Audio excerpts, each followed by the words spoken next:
Have you ever noticed how some people seem to have an almost supernatural control over the environment around them without saying a word?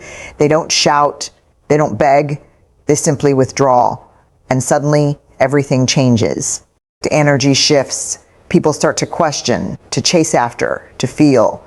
Now, imagine if you did the same. If you stopped reacting immediately to everything, if you chose silence instead of the automatic response, retreat instead of explosion, what do you think would happen? That's where the point lies.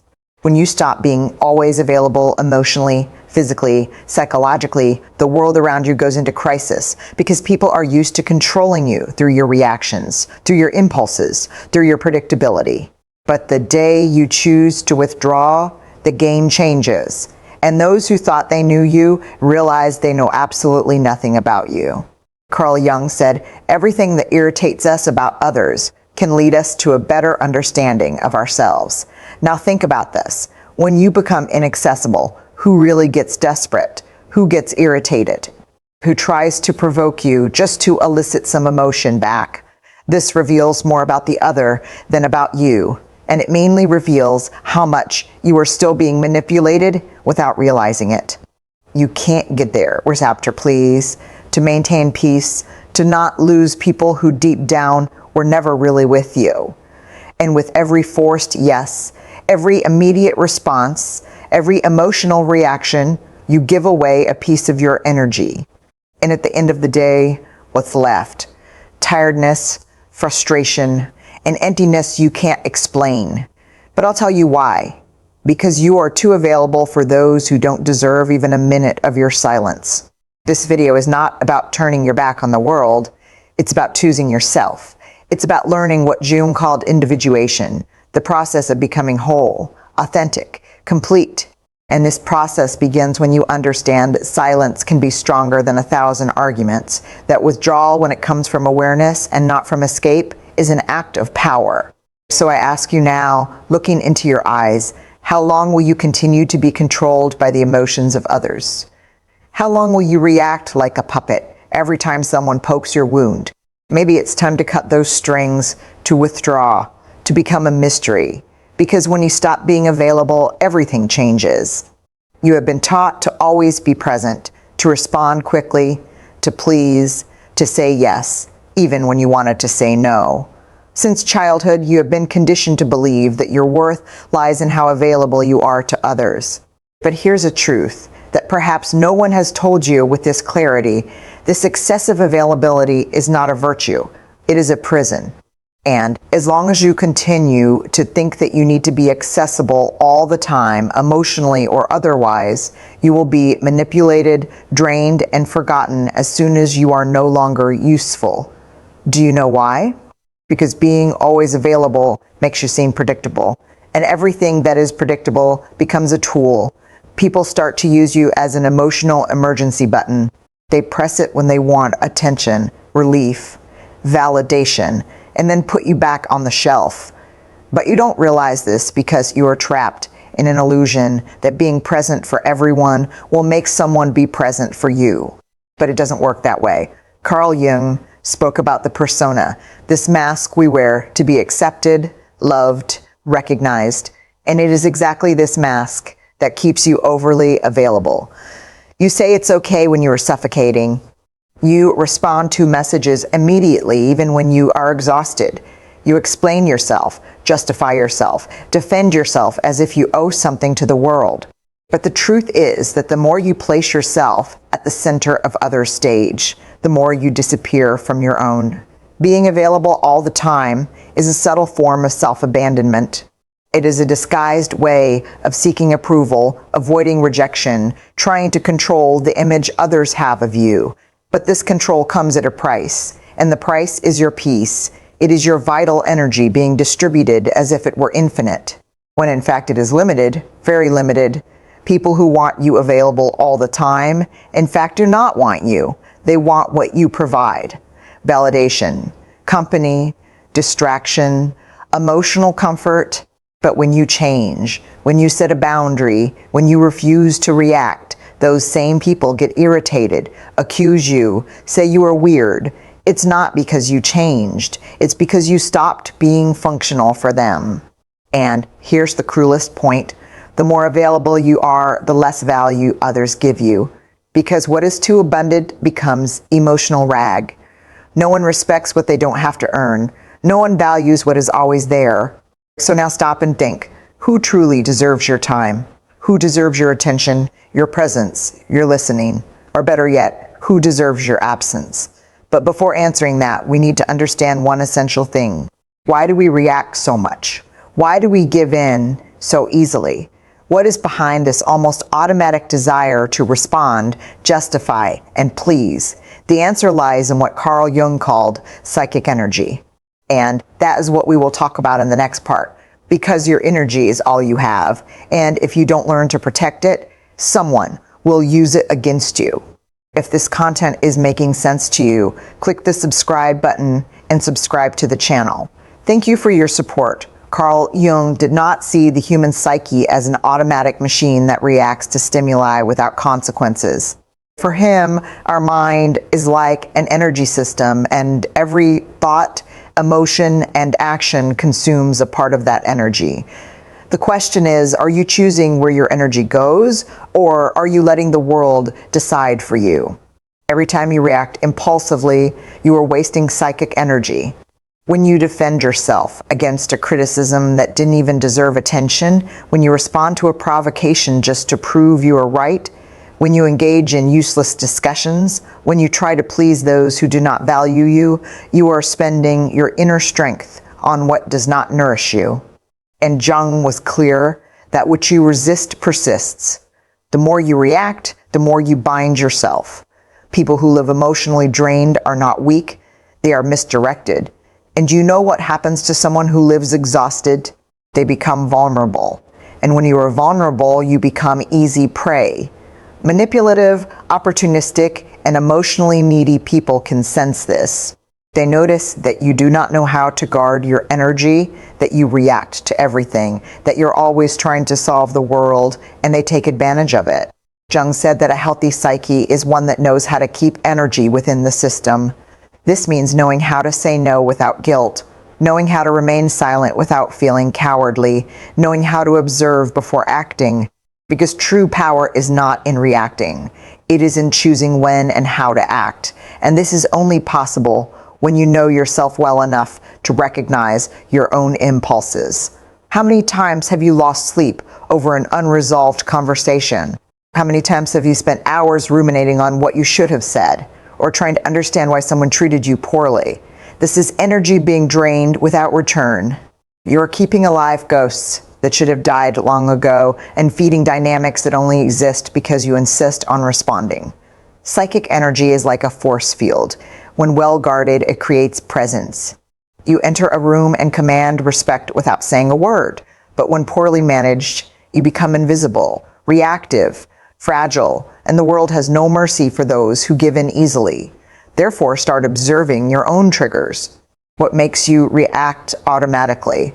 What makes you lose your center? These are the exact points where your energy escapes, and that is where you need to work. Not to become cold or indifferent, but to be selective, to be sovereign over yourself. And here comes one of Jung's greatest revelations. When you conserve your energy, you break the projections that others place upon you. And that bothers a lot because now we are entering a dark territory, that of silent manipulation. In the next part, we will explore how opportunistic people feed off your energy and why your unavailability completely disarms these games. Get ready to look into the eyes of those who have always drained you without you realizing it. You think you are in control. You believe your reactions are conscious choices, but the truth is darker. Most of your emotional responses are programmed, and those who understand this manipulate you easily. Opportunistic people don't need to raise their voices, threaten, or force situations. They just trigger the buttons you've left exposed, and you react always. Carl Jung called this projection the psychological mechanism through which people project onto others what they cannot see in themselves. But there is another side to this phenomenon that few notice. While others project onto you, you also become the receptacle for these images. And the more emotionally available you are, the more you become a blank canvas for these projections. You know that friend who only reaches out when they are in crisis, that partner who always needs you to save the day, that person who praises you, but only as long as you are useful to them. None of this is by chance. They are not relating to you. They are relating to the idea of you, to the role you agree to play. And why do you agree? Because you are afraid of disappointing, afraid of not being loved, afraid of being abandoned. The most effective manipulation doesn't happen in shouting. It happens in the silence of guilt. When you feel that you owe something to the other, when you believe you need to be available, need to help, need to understand, even when it destroys you inside. And here is the central point. The manipulator doesn't need to control you. They just need you to keep reacting the same way. But when you stop reacting, the game breaks. When you start saying no, responding with silence, withdrawing instead of explaining yourself, the projections begin to crumble. The mask they put on you falls, and this leaves people unsettled because they no longer know who you are, and worse, now they are forced to look at themselves. And not everyone is prepared for that. Your unavailability is a threat because it forces others to confront their own emptiness. The silence you offer reveals the internal noise they don't want to hear, and then comes the attack, the criticism, the emotional drama. Not because you are wrong, but because you stop serving as a convenient mirror. Jung said, "We do not become enlightened by imagining figures of light, but by making the darkness conscious." When you withdraw, when you stop feeding the cycle, the other's shadow begins to emerge. And this is unbearable for those who have always used you as an escape. But what about you? Are you ready to deal with the discomfort of being misunderstood, rejected, or even attacked for protecting yourself? Are you ready to endure the silence that comes after the rupture? Because it is precisely in that silence that a new kind of power is born. And that is what we will talk about now. In the next part, you will understand why silence can be the most devastating weapon of the human psyche, and how it completely changes the dynamic between you and the world. The modern world is noisy. Everyone wants to be heard, wants to respond quickly, wants to win pointless debates and prove their point, even if it costs them their own peace. But there is a power that few know, and even fewer master, the power of silence. Not the silence of passivity or cowardice, but conscious, strategic, brutally lucid silence. The kind of silence that is not absence, but amplified presence. Chung saw silence not as a void, but as a fertile ground for inner transformation. When you stop reacting, you begin to observe. And by observing, you see patterns that previously went unnoticed. Emotional repetitions, manipulation games, cycles of self-sabotage. Silence allows for lucidity.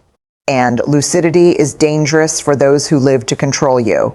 Have you noticed how some people panic when you don't respond, when you don't explain yourself, when you simply disappear?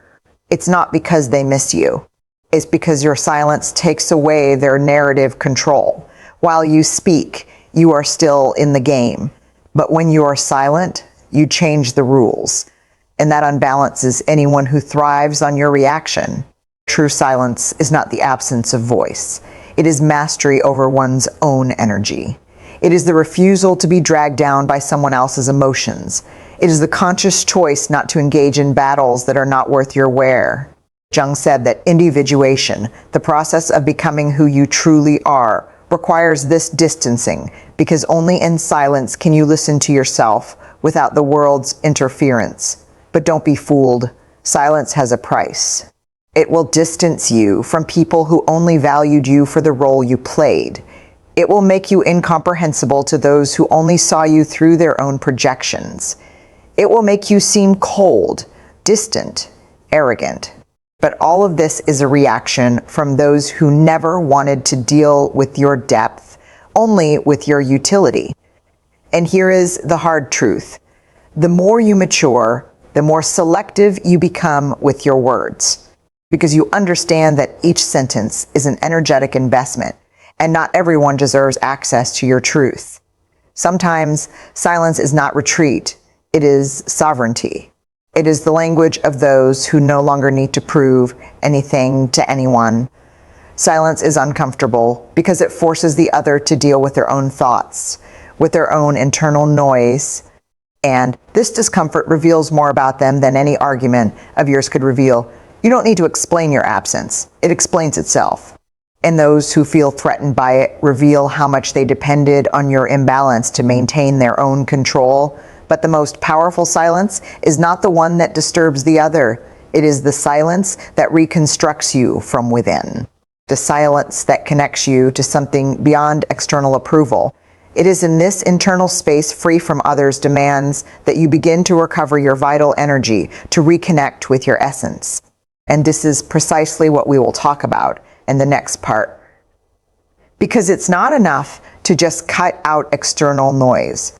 You need to relearn how to use your energy consciously to choose where it goes, where it stays, and most importantly, where it should never be wasted.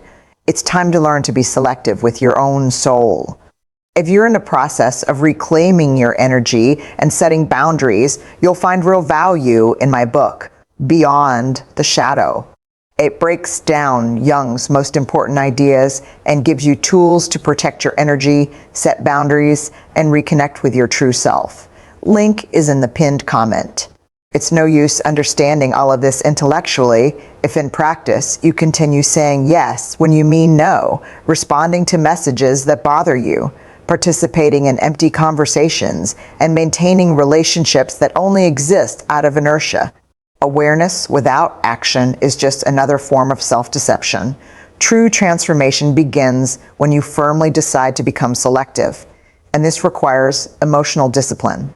Conscious unavailability is not about being cold, arrogant, or indifferent. It's about no longer being accessible to anyone at any time for any reason. It's about taking control of your own energy, your own time, your own peace. And this starts with small actions, not responding immediately, breathing before reacting, leaving a discussion before being dragged into chaos, turning off your phone without guilt, saying not today, saying I'm not interested, saying I won't get involved. But here's the most important part. You don't need to justify your absence. You don't need to explain your silence. You owe nothing to anyone but yourself. And this for many people is unforgivable because when you refuse to explain yourself, you take away the other person's power to keep you within an emotional narrative where you are always the helpful, understanding, accessible one. Carl Jung understood that every process of individuation goes through isolation, but not a depressive isolation, a sacred isolation. A time of inner retreat where you relearn to listen to your own voice without the world's interference. Where you rebuild your identity, not based on the gaze of others, but from your own center. Want to know a good thermometer for your evolution? Observe who starts to distance themselves from you when you become more reserved. Observe who tries to provoke you when you stop reacting. Observe who accuses you of having changed when you finally start to protect yourself. These are not signs that you are wrong. They are proof that you have begun to free yourself. Being unavailable is uncomfortable at first. You will feel guilty. You will think you are being selfish. You will hear that you are being too harsh, but this is part of the deconstruction process. You have spent your life being conditioned to put yourself second. It's natural that change causes discomfort, not only in you, but in everyone who benefited from your old version. Conscious unavailability is the foundation of self-determination. When you say no to the world, you are saying yes to yourself. When you withdraw from a toxic environment, you are reaffirming that your peace is worth more than any false connection. And when you stop explaining yourself, you begin to be respected, even if it's by few. But not everyone is ready for this type of presence because your emotional absence will expose wounds they do not want to face. It will reveal how much they depended on your emotional chaos to feel in control. And it is at this moment that the rupture comes. And with the rupture comes the pain, the loneliness, the estrangement, the feeling that you are losing something when in fact you are just freeing yourself. But what happens after that? What comes after the distancing? What is born from the silence? In the last part, we will talk about this, about the rebirth that only happens when you have the courage to be misunderstood, to be alone, and to become whole on your own. It's time to understand why the loneliness of the strong is the path to true freedom. When you stop being available to everyone, something profound begins to happen. First comes the silence, an uncomfortable silence that seems to scream inside you. You wonder if you did the right thing, if you are being too harsh, if you are losing people who liked you. But gradually this silence transforms. It begins to cleanse, to calm, to heal. And then comes solitude, but not the solitude of absence. It is the solitude of total presence, your own. The solitude of the strong, the solitude of one who no longer betrays themselves to keep others close. And in that space where there was once confusion, clarity enters. Where there was once anxiety, peace enters. Where there was once neediness, a new kind of strength enters. The strength of being whole within yourself. Carl Jung said that the process of individuation, becoming who you really are, requires you to distance yourself from the collective, that you disidentify from the mask, that you walk alone for a while. And that is exactly what you are doing when you decide to become unavailable. You are not fleeing the world, you are returning to yourself. It is at this point that you stop being a reactor and become a creator. You cease to be shaped by circumstances and begin to shape your reality from within. The people who feel uncomfortable with your absence, they reveal that they never wanted you. They wanted the role you played. And now that you no longer fit, they don't know what to do with you. And that is liberating. You will lose people, but you will find yourself. You will distance yourself from places, but you will reconnect with your essence. You will become misunderstood. But finally, you will begin to be respected. Because when you are no longer available for anything, you become valuable, rare, unforgettable. And don't be fooled. This is a rebirth, a new beginning, the start of a life where you are no longer available for emotional crumbs, for mind games, for voids disguised as affection. Now you only accept what resonates with your peace, with your truth, with your wholeness. And if you have made it this far, it's because a part of you is already ready for this new path. A part of you has already understood that being loved means nothing if for that you have to abandon yourself. And that true self-love begins when you choose yourself, even if it costs you to be alone for a while. Now tell me in the comments, are you ready to be misunderstood, rejected, or even hated in the name of your inner freedom? Are you willing to pay the price of being you? If this message touched you, if it made sense, write in the comments, I choose my peace. Let's see how many here are ready for this transition. And don't forget, keep watching the next video. It's important, much more than you imagine. See you there. Music.